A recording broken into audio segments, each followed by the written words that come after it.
The scent of roasted turkey filled the air, golden and crisp, the kind of smell that used to mean warmth, family, and home. Laughter from the television mingled with the soft clinking of plates, except the laughter wasn't coming from anyone in the room. I stood in the hallway with my coat still on, my suitcase already zipped shut and propped by the front door. My son, my only son, stood behind it, arms crossed, jaw clenched like he was bracing for an explosion. "Mom," he said, voice low but firm, "I think it's better if you go now. Before dinner." My fingers gripped the handle of the old suitcase, the same one I used when I brought him home from the hospital in winter. I looked around. His wife sat at the table, scrolling on her phone like I wasn't there. My grandson, my little sunshine, wouldn't even meet my eyes. He just stared down at the untouched mashed potatoes, shoulders hunched like he already knew this was wrong, but didn't know how to stop it. No one said a word in my defense. No one stopped him. I gave a small nod, swallowing the ache in my throat, and walked slowly to the door. But just before I stepped outside into the cold, I turned and placed a small envelope on the hallway table, a note. Just a few words. Not to plead. Not to curse. But to remind him. 2 hours later, after the plates had been cleared and the laughter faded, he found it. And when he read it, my son, who hadn't cried since he was 12, collapsed into a chair and wept like the boy I once held through storms. He thought he had sent me away. But he was the one who had something to lose. It hadn't always been like this. When my husband passed away, my son was the first to offer me a place to stay. "Come live with us, Mom," he said, holding my hand at the funeral. "You shouldn't be alone. You'll help us, and we'll help you." And I did help. I cleaned their home top to bottom. I cooked meals every night, his favorites, the ones he used to beg me for when he was a child. I picked up my grandson from school when their schedules clashed. I mended shirts, clipped coupons, sorted bills. I never asked for anything. Not money, not recognition. I just wanted to belong. To feel useful. At first, I believed I did. My grandson would call out, "Grandma," the moment he saw me.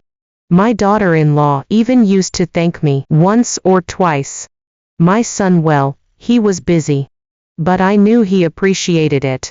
Or so I told myself. But then things began to shift. My suggestions became interference. My stories were repetitive. My presence too much. They didn't say it all at once. It was in the sighs, the exchanged glances, the silences. Like when I reminded my daughter-in-law not to leave the heater on overnight, her lips pressed into a smile that didn't reach her eyes. Or when I asked if I could join them for a family movie night, and my son hesitated before saying, "Maybe another time, Mom. Just the three of us tonight." Then I overheard the conversation. The one that changed everything. It was a week before Thanksgiving. I was folding laundry upstairs when their voices drifted up through the vents. "She's always around," my daughter-in-law whispered harshly. "I feel like I'm suffocating in my own house." "I know," my son said after a long pause. "We'll figure something out. After Thanksgiving." I stopped folding. I sat there, motionless, staring at a pair of my grandson's tiny socks in my hands. They were planning my exit. I could have confronted them. Demanded respect. But I didn't. Because deep down, I knew the truth. I had outstayed my welcome. Still, I never imagined they'd actually act on it. And certainly not on Thanksgiving, the one day meant for remembering who we're thankful for. Yet there I was, standing by the door, coat on, suitcase packed not by me, but by my son's hands. I wasn't a guest. I was an inconvenience. And he chose that moment, the very heart of the holiday, to show me exactly where I stood. They thought I had nowhere to go. That's the part that stung the most, not the rejection itself, but the assumption behind it. That I was weak. Dependent. A burden. That without their charity, I would have nothing. But what they didn't know What I never needed them to know was that I had built a life long before they ever offered me that spare room. I was never just a mother. I was a planner, a saver, a woman who understood storms come without warning. So you learn to sew strong sails.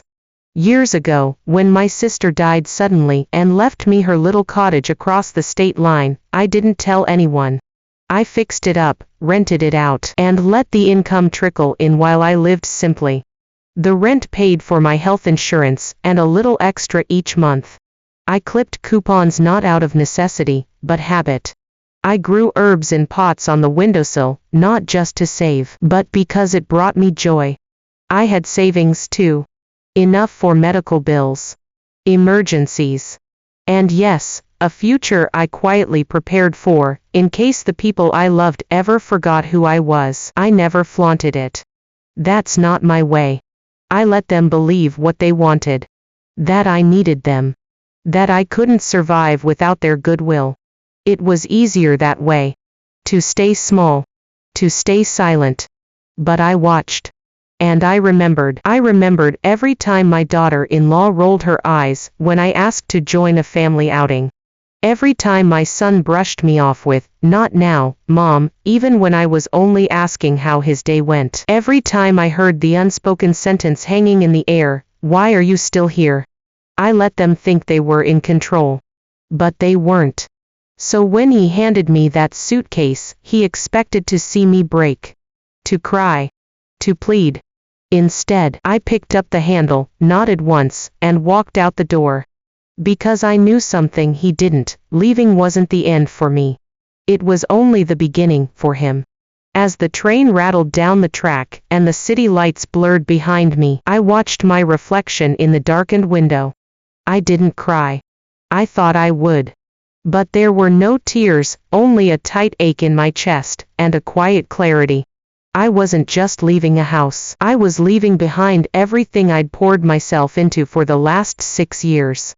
Birthdays, doctor visits, school pickups, late-night stories, grocery runs, surprise cupcakes. The things no one ever claps for. The kind of love you give without scoreboard, until one day you realize someone tallied up your worth and decided it came up short. But the moment that haunted me most wasn't my son's voice telling me to go. It was my grandson's silence. He sat at the table with his head low, his little hands clenched in his lap. He didn't stop me. He didn't look at me. And that was when it hit me, he was learning. Watching, soaking it all in like dry soil drinks up rain. He was watching his father discard his own mother. What would that teach him? That family is temporary. That once someone's usefulness fades, they become disposable. That men don't have to protect the hands that once fed them. No, I would not let that be the legacy I left behind. That was the moment the stakes changed. I wasn't leaving to protect myself anymore. I was leaving to teach, to show him, not just my son, but my grandson too, what dignity looked like. What strength without anger looked like. What love looks like when it says, no more. That's why I wrote the letter. Not a long one. Not bitter, but carefully crafted to pierce through the noise and ego and regret that would follow. I tucked it into the top drawer of the entryway console, where I used to keep extra napkins and school permission slips. I knew he'd find it, and I knew, when he read it, it would unravel something he thought was tightly held. Because the only thing harder than losing someone you take for granted is realizing they never needed you in the first place. By the time he found the note, I was already gone, 2 hours away, lights off in my small cottage, kettle boiling for tea. I didn't wait for his call. I didn't expect it. I had learned long ago, the more you chase someone who's blind to your worth, the further they run. But when they feel your absence, that's when they begin to see. The letter he unfolded wasn't dramatic. No accusations. No guilt. Just a few quiet truths. You were born in winter. I held you against my chest while your father shoveled snow, just to bring us home.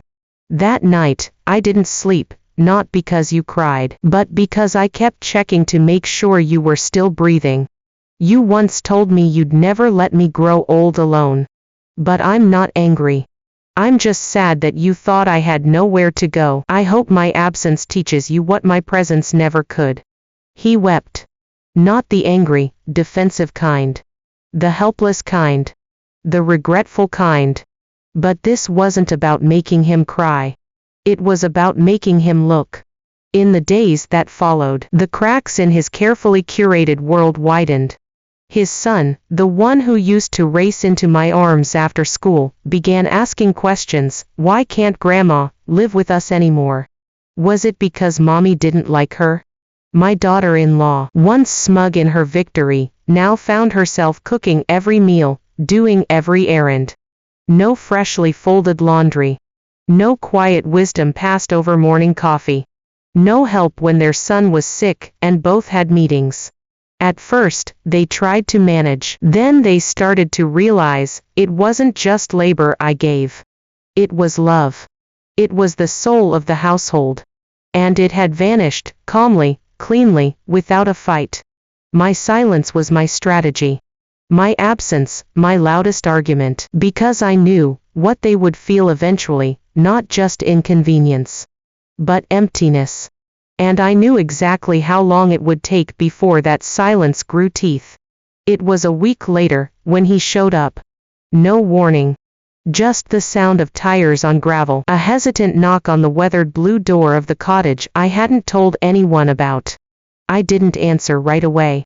I watched from behind the curtain. He stood there, same winter jacket from high school, now tight at the shoulders. His hands were stuffed in his pockets, his face pale, eyes unsure, like a boy again. I opened the door. He blinked, surprised I was even willing to look him in the eye. "Mom." His voice cracked. "Can I come in?" I stepped aside. Said nothing. Let the silence do the work. He looked around, taking in the small space. The soft throw on the couch. The plants in the windowsill. The pot of soup still warm on the stove.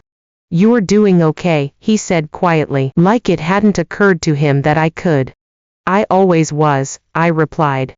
He sat at the table, the same place his father once fixed a broken chair with his bare hands. He stared down at his palms like they might still hold some kind of authority. "I didn't mean for it to happen like that," he said. "Thanksgiving the suitcase, it wasn't fair." "No," I said softly. "It wasn't. I thought you'd argue. Fight back. Tell me I was wrong." I met his eyes. "I didn't need to convince you. I needed you to see." He looked away. Shame pulsed in the room like a second heartbeat. "I read your note," he whispered. "I must reread it 10 times. I couldn't believe it. That you," he stopped himself. "That I had a life outside of you." I offered. He nodded, eyes glassy. "I was wrong. I let her." He trailed off again. "No. I let it happen." I stood there and watched her pack your things. I should stopped her. "You didn't need to stop her," I said. "You needed to choose me. And you didn't." The words settled between us, final and weighty. He shook his head. "Can you forgive me?" I smiled sadly. Forgiveness was never the question. The question is, what will you do now with what you finally see? He cried then, like he did when he was a child. But this time, I didn't reach out to comfort him. I let him sit in it, because sometimes growth only comes when the silence stretches wide enough to echo. It wasn't immediate. I didn't move back in. I didn't forgive and forget just because he cried. Some lessons can't be undone with tears, but things began to change, not with words, but with actions. My grandson started calling more. He'd tell me about school, about the storybook I used to read to him, and how he tried to make Grandma's noodles by memory. He said it didn't taste right. I told him it wasn't supposed to. Some things need hands that remember. One afternoon, a package arrived. A handmade card from him, scribbled crayon letters across the front. "Grandma, please visit soon. We miss your warm." Not warmth. warm. The way a child names what can't be faked. Then came my son's second visit. This time, with a box in his arms. Inside, my old photo albums, sewing kit, the recipe book one thought had been tossed. I want to return what we never should be taken for granted, he said. He didn't ask me to move back. He asked if he could visit me every Sunday. If he could bring my grandson to learn how to cook, to learn where the heart of the family really lived. I said yes. But I made one thing clear, I would no longer be the backup plan. I wouldn't be the invisible scaffolding holding up someone else's comfort. I would be a grandmother. A matriarch, a woman with her own life, who chose to give, but never again at the cost of her dignity. And then came Thanksgiving, 1 year later. This time, it was in my cottage. Smaller, quieter, but warmer in every way that mattered. My grandson sat beside me, apron dusted with flour, proudly announcing that he had seasoned the stuffing like Grandma taught him. My son stood to give thanks. He choked up before finishing. I thought she needed us, he said, voice trembling. But it turns out, we were the ones who needed her all along. There was silence. And then applause. Not the loud kind. The meaningful kind. The kind that says we see you now. And just like that, vindication wasn't about being right. It was about being recognized. About rising with quiet strength, when everyone expects you to crumble. I didn't get revenge. I got something better. I got my voice back. And they finally listened.